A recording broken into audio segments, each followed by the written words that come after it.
Sumainyo ang Panginoon. So bahagi ho, ano, kasabi ko nga, tayo nagpapasalamat, ano, at ako rin naman ay nagpapasalamat at nais ninyong magsama-sama, ano, at manalangin sa harapan ng poong may kapal, ano.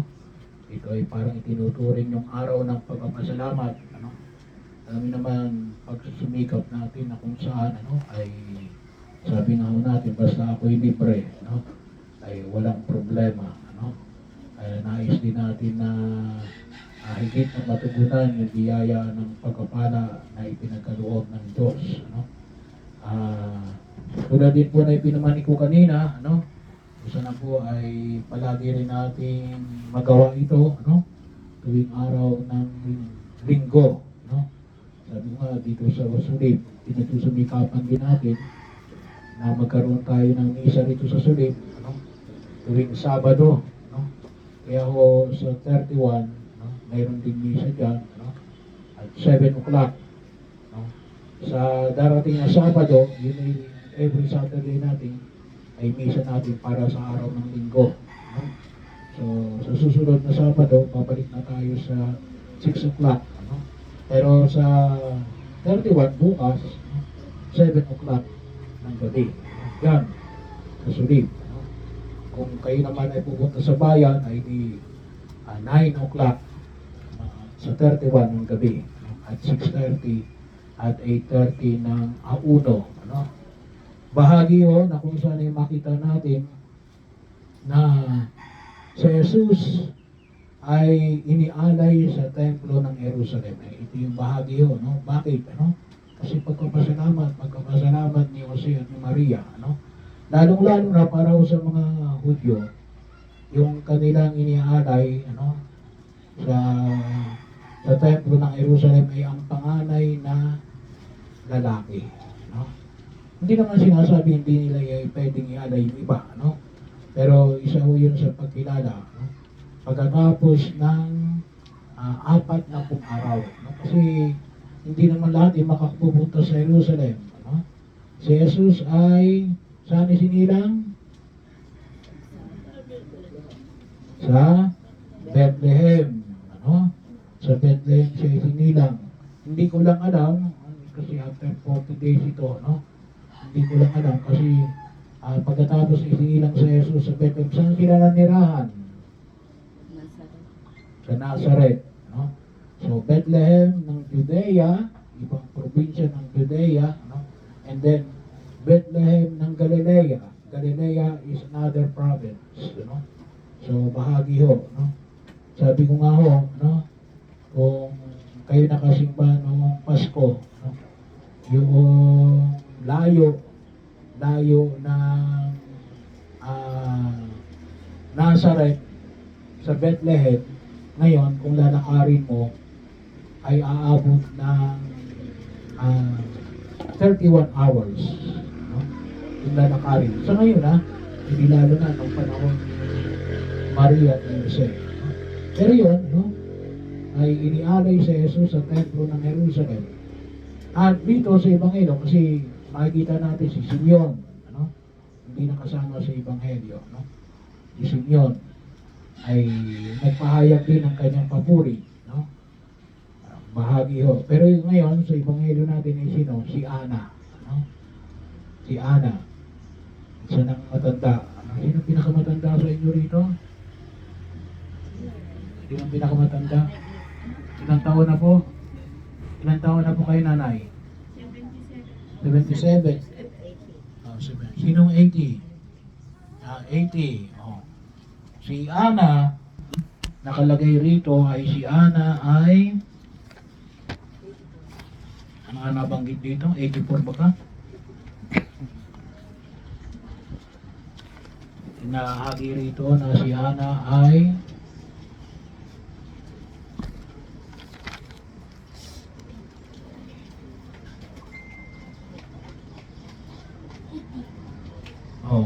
hindi pala, 84.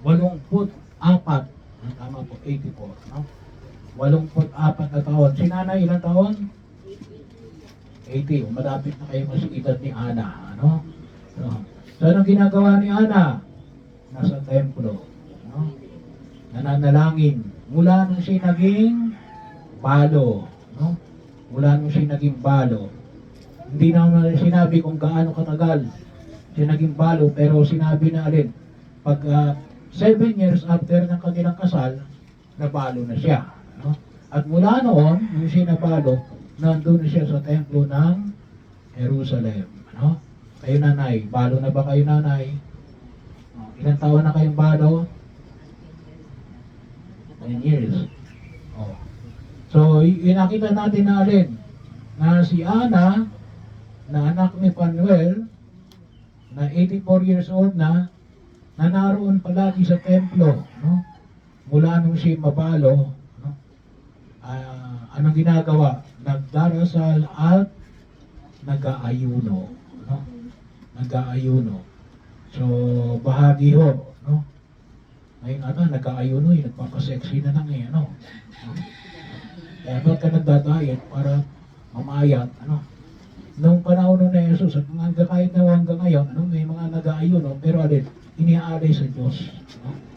Pwede yun, doble. Pwede niyang gawin yun. Kayo'y mag-ayuno, para kayo sumexy, at ialay niyo rin sa Diyos, no? So, bahagi yun na kung saan ay pwede nating magawa, no? Pero yun ay pinakita na na natuwa si Ana. Natuwa si Ana katulad ni Simeon. Bakit? Nakita niya yung kaganapan ng pangako ng Diyos, no? Yun ang kanyang maliwanag sa kanya, no? Siya ay natuwa sapagkat tinupad ng Diyos ang kanyang pangako, no? Kaya siya ay naalin, higit sa lahat, na makita niya ang tagapagligtas, na walang iba kundi si Jesus, no? Kaya yun din po ang bahagi ng ating paninilay na kung saan sa araw na ito, tayo higit na nagpapasalamat sa buong may kapalat. Nawa din po, sabi nga natin, kapag tayo nagpapasalamat, ano yung mga pinagpapasalamat na, ay di yung maliwanag sa atin alin, yung mga tinupad ng pangako ng Diyos para sa atin. O di kaya at least, nakita natin na alin, yung mga bagay na ninanais natin na magkaroon ng kaganapan, ay nagkaroon ng kaganapan, nagkaroon ng pangyayari, sa buhay natin sa daigdig na ito, At yun ang palaging wag natin kalimutan, sabi nga natin, count your blessings, count your blessings. Bilangin ninyo ang inyong mga pinagpala sa inyo, Pero meron pa doon pagkatapos yun. Ngayon, ano pa yung susunod? Be a blessing, Kayo rin ay pagpapala ng Diyos, Huwag natin kalimutan, Kaya tayo pinagpapala ng Diyos sapagkat hindi lamang sapagkat binigyan niya tayo ng mga bagay na kailangan natin sa daigdig na ito, ngunit sana makita natin na tayo mismo ay pagpapala ng Diyos, Pagpapala ng Diyos sa ating sarili, Tayo ay blessing, Pagpapala, Hindi sumpa, Kaya huwag kayong manunumpa, Huwag kayong sumpa ng sumpa, Kung maaari, iwasan ninyong panunumpa, Kaya ayaw ng simbahan na kayo ay mag-curse, manunumpa, demonyo ka, Hindi, pagpapala ng Diyos yun,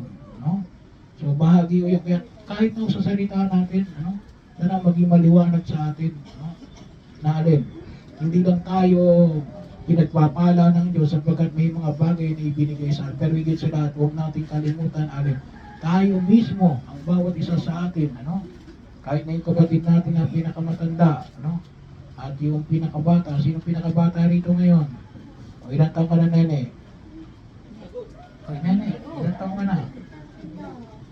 Ito, 7 years old, So, huwag kalimutan na magpasalamat sa Diyos. Nagdarasal ka ba?